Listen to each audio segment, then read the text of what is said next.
Assalamualaikum guys. Oke, saya sekarang di Pro 2 Asia. Oke, sekarang saya mau pasang ada satu cover di sini guys. Sekarang dia color matte. Color matte dan saya akan jadikan glossy black.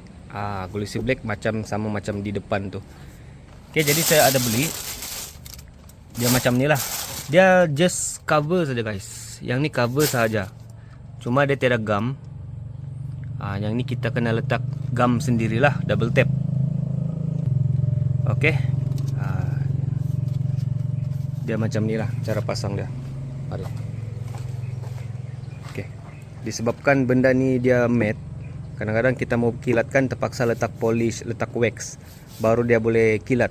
Yang ni dia sudah jadi kusam. Kalau kusam, apa yang kita perlu buat? Kita wax lah. Okey, itu pilihan yang pertama. Kalau pilihan yang kedua, kita pasang cover ni guys. Tengok berkilat Muka saya pun nampak. Okey, berkilat.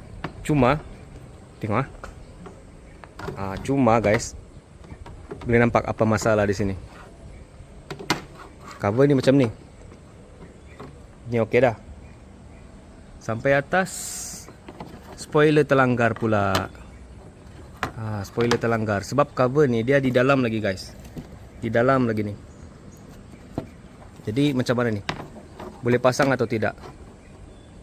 Sebab benda sudah terbeli dan saya pun memang minat benda cover ni. Nanti saya akan cuba cara macam mana mau pasang. Mungkin spoiler ni saya terpaksa angkat dulu guys.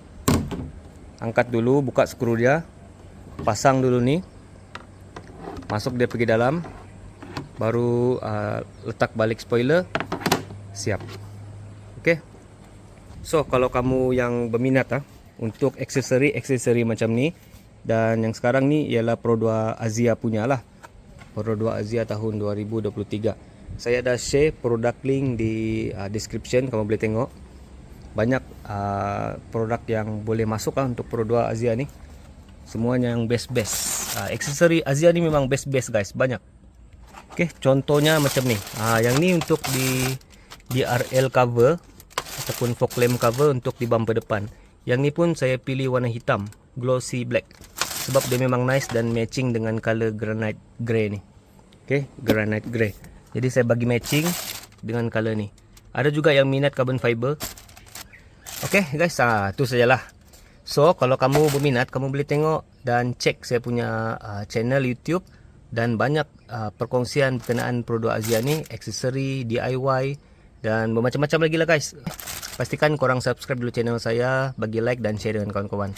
Boleh tengok produk link yang saya share. Okay.